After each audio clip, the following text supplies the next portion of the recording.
అందుకోసమే జిల్లా కలెక్టర్లు ఏ విధంగా ఉండాలంటే ఇవాళ ప్రభుత్వానికి లోబడి ప్రభుత్వం చేసేటువంటి అభివృద్ధికి దగ్గరగా ఉండాలి తప్ప ప్రభుత్వం తప్పు చేసే తప్పు అని చెప్పాలి.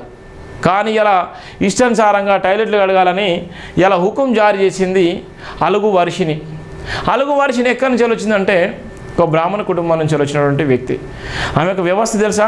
ఆమె పిల్లలు నిజంగానే ఆ గురుకుల పాఠశాల చదువుతున్నారా? ఆ పిల్లలు ఆకలి చావులు వస్తున్నారు. అలుగు వర్షిని వచ్చిన తర్వాత అనేక మంది విద్యార్థులు వాళ్ళ ప్రాణాలు కోల్పోయడం జరిగింది. అనేక మంది ఇలా గురుకుల పాఠశాల వైపు చూడలేనటువంటి పరిస్థితి ఉంది. ఇవాళ వచ్చిన తర్వాత ఇలా గురుకుల పాఠశాల అంటే ఆర్ఎస్ ప్రవీణ్ కుమార్ అనేటువంటి నేపథ్యంలో ఇలా గురుకుల పాఠశాల అంటే వామ్మో అలుగు వర్షిని అనే విధంగా చేస్తుందంటే అది ప్రభుత్వానికి చెడ్డ పేరు కాదా? ఇలా కలెక్టర్లకు అది ఒక మచ్చ కాదా? అలానే ఉన్నటువంటి కొడంగల్ నియోజకవర్గంలో జిల్లా కలెక్టర్ మీద దాడి చేసేటువంటి ప్రయత్నం చేశారు. సొంత నియోజకవర్గం రాష్ట్ర ముఖ్యమంత్రి నియోజకవర్గంలోనే ఒక కలెక్టర్ మీద చంపేసేటువంటి ప్రయత్నం చేసిళ్ళు అక్కడ ఉన్నటువంటి వ్యక్తులు. అంటే ఏ విధంగా జరుగుతుంది పరిపాలన? ఒక పక్కన ఇవాళ ఉన్నటువంటి కలెక్టర్లు ఎవరికి కొమ్ము కాస్తున్నారు, మరో పక్కన కలెక్టర్లు వాళ్ళ పాత్ర ఏ విధంగా ఉండాలి? ఇవాళ ఉన్నటువంటి అనేకమైనటువంటి సమస్యలు ఉన్నాయి. రాష్ట్రం 4 కోట్ల మంది ప్రజలు ఉన్నారు. 4 కోట్ల మంది ప్రజల ఆకాంక్ష, 4 కోట్ల మంది ప్రజల ఆ పరిస్థితులు ఎప్పటికప్పుడు తెలుసుకోవాల్సిన బాధ్యత జిల్లా కలెక్టర్ల పైన ఉన్నది. కానీ జిల్లా కలెక్టర్లు ఏం చేస్తున్నారంటే ఇవాళ ఉన్నటువంటి ఏసీ గదులకు పరిమితం అయిపోయి ఇవాళ అవినీతికి ఎవరైతే అవినీతి చేసేటువంటి అధికారులరో, ఎవరైతే అవినీతికి పాల్పడ్డటువంటి వ్యక్తులరో వాళ్ళ కొమ్ము కాస్తూ వాళ్ళు చెప్పిందే విధంగా పనిచేసేటువంటి దౌర్భాగ్యమైన పరిస్థితులు ఉన్నారు. ఇవాళ జిల్లా కలెక్టర్ల మీద ఈడీ కేసులు, సిబిఐ కేసులు, ఇవాళ ఉన్నటువంటి జిల్లా కలెక్టర్ల మీద అనేకమైనటువంటి ఆరోపణలు వచ్చేటువంటి క్రమంలో జిల్లా కలెక్టర్ల ఆస్తులు కూడా కోట్ల రూపాయలకు పరగలెత్తినటువంటి చాలామంది కలెక్టర్లు ఉన్నారు. వాళ్ళ మీద ఎంక్వైరీ కమిషన్ వేసి ఇవాళ రాజకీయ నాయకుల మీద ఏ విధంగా అయితే ఎంక్వైరీ కమిషన్ ఇస్తారో, ఏ విధంగా అయితే చిన్న స్థాయి అధికారుల మీద ప్రతాపం చూపించుకునే ప్రభుత్వాలు ఉన్నాయో, ఏసీపీ అని, ఈడీ అని ఇంకా వివిధ రకాలుగా కేసులు పెట్టేటువంటి ప్రయత్నిస్తారు. మరి జిల్లా కలెక్టర్ల మీద తప్పు చేసేటువంటి క్రమంలో జిల్లా కలెక్టర్లు చేయవలసిన పనిలో చేయలేకపోతే, జిల్లా కలెక్టర్లు నిజంగా చేయవలసిన సందర్భంలో పని చేయకపోతే వాళ్ళ మీద ఎవరు కేసులు పెట్టాలి, ఎవరు వాళ్ళ మీద చర్యలు తీసుకోవాలి, ఎవరు తీసుకోవాలి అనేటువంటి ప్రధానమైన టెన్షన్. అందుకోసం అలుగు వర్షిని దళిత విద్యార్థులపైన ఏం చేసిందంటే ఆమె టాయిలెట్స్ కడగాలి, ఆమె హుకుం జారీ చేసింది. ఎవరిచ్చారు ఆమెకు ఆ పదవి? ఎవరు చెప్పారు ఆమెకు? ఏంది ఆమె సంస్కారం ఏంటి? విద్యార్థులు టాయిలెట్ కడిగిన తర్వాత మీరు ఎందుకున్నారు? మీరు ఏం పని చేస్తున్నారు?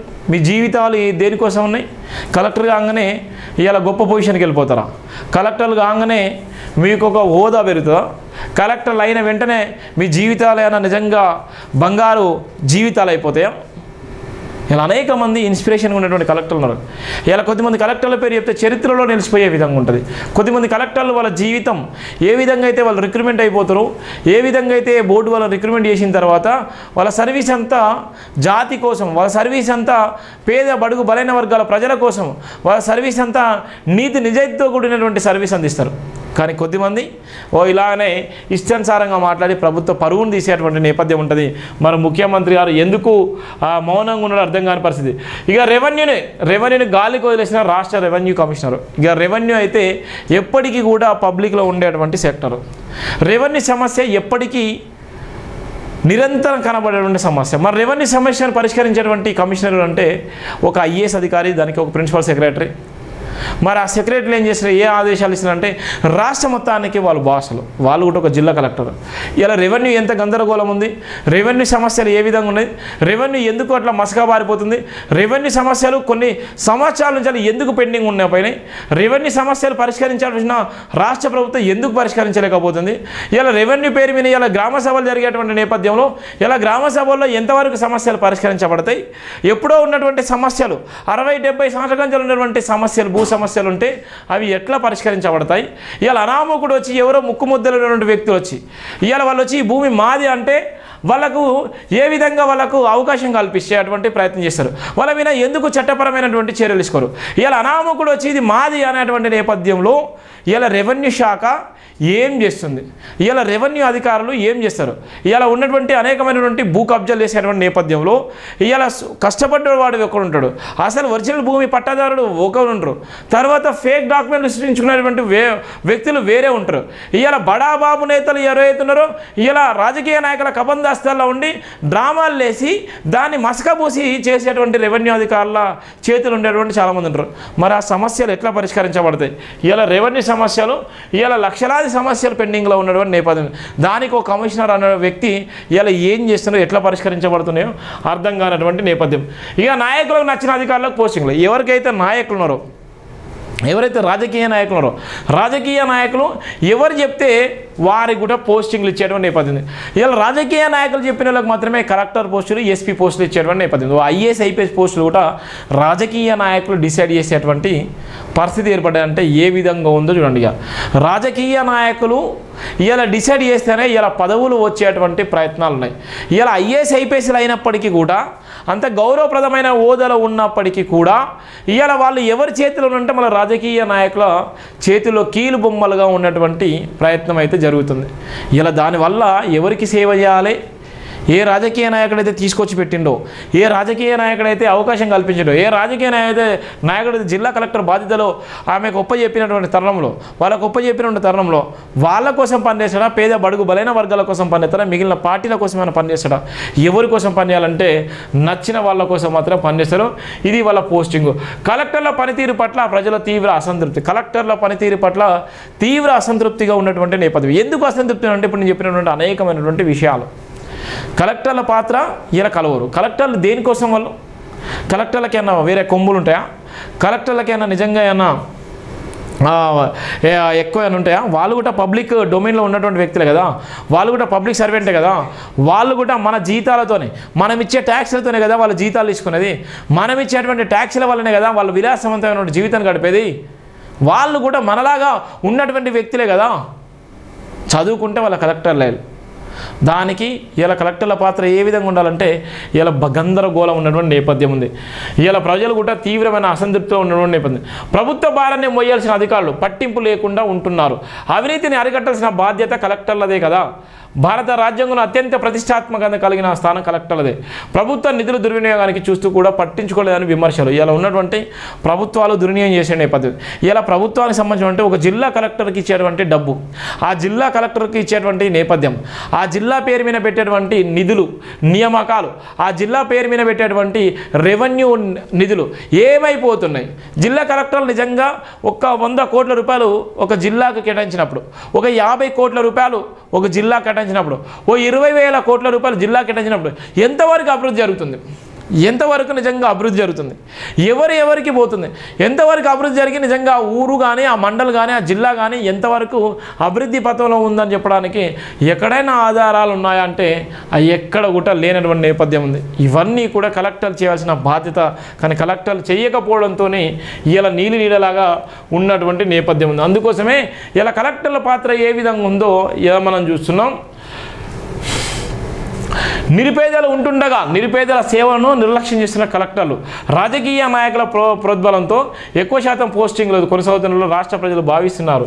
రాష్ట్ర గురుకుల విద్యా కార్యదర్శి ఐఏఎస్ అధికారిని అలుగు వర్షిని దళిత విద్యపై దాడులు చేస్తూ గురుకుల విద్యా వ్యవస్థను తీవ్రంగా అణచివేస్తూ విద్యార్థుల పట్ల తన హక్కును వెళ్ళగక్కుతుండడమే కాకుండా నవోదయ లాంటి విద్యా సంస్థలకు ఒక పద్ధతి కొనసాగిస్తూ దళిత బిడ్డలు చదువుకుంటున్న గురుకులాలపై కఠినమైన పద్ధతిని అవలంబిస్తున్నారు.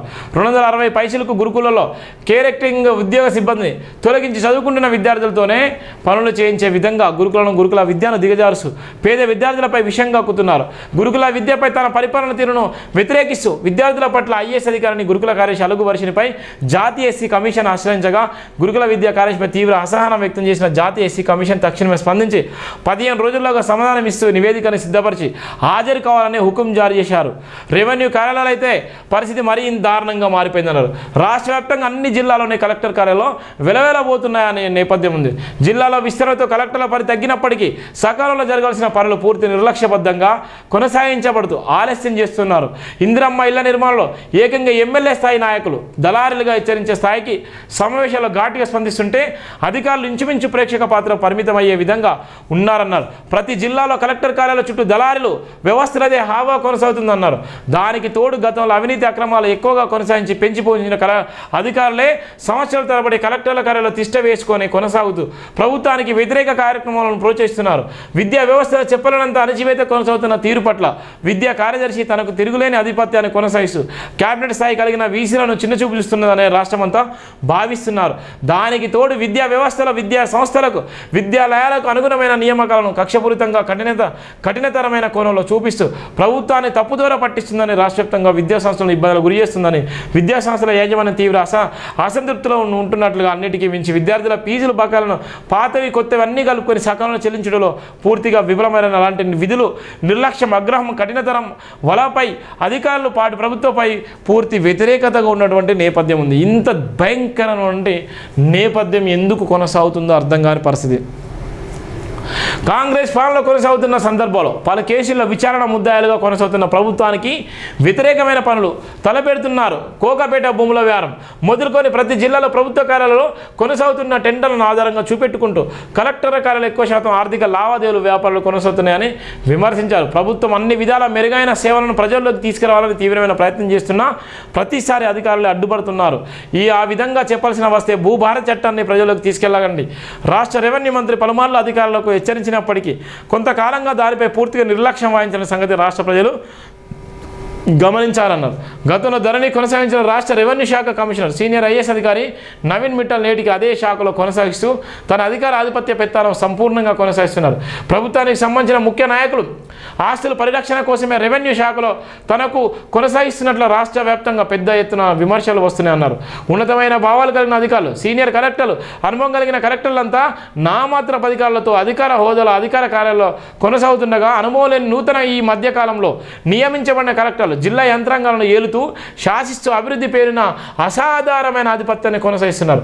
రాష్ట్ర ప్రతిష్ట ఏమైపోయినా పర్వాలేదు కానీ అధికారులు మాత్రం అనుకున్న స్థాయిలో అభివృద్ధి చెందుతూ కావాలనుకున్న పోస్టింగ్లో సునాయాసంగా చేరిపోయి అత్యంత సునాయాసంగా ఆస్తుల సంపన్నులు అవుతున్నారు. రాష్ట్ర ప్రభుత్వం తరపున అధికారిక హోదాను అడ్డం పెట్టుకొని కొంతమంది కలెక్టర్లు అయితే అత్యంత సంపన్నులుగా మారిపోతూ చివరికి CID IT ED vigilance CBCID police ఉన్నతాలచే కొనసాగించబడుతున్న కేసుల్లో విచారణకు హాజరు కావాల్సిన పరిస్థితి ఏర్పడినటువంటి దౌర్భాగ్యమైన పరిస్థితి ఉంది. ఇది ఉన్నటువంటి నేపథ్యం.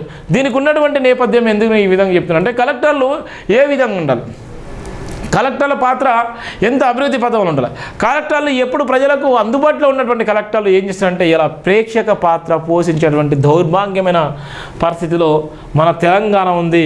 ఇలా తెలంగాణతో పాటు అన్ని జిల్లాల కలెక్టర్లు కూడా అదే తరాలు ఉంది. ఇలా కొద్దిమంది కలెక్టర్లు కూడా జైలు జీవితం గడిపినటువంటి నేపథ్యం కూడా మనం చూస్తున్నాం. అది ప్రధానంగా ఉన్నటువంటి నేపథ్యం.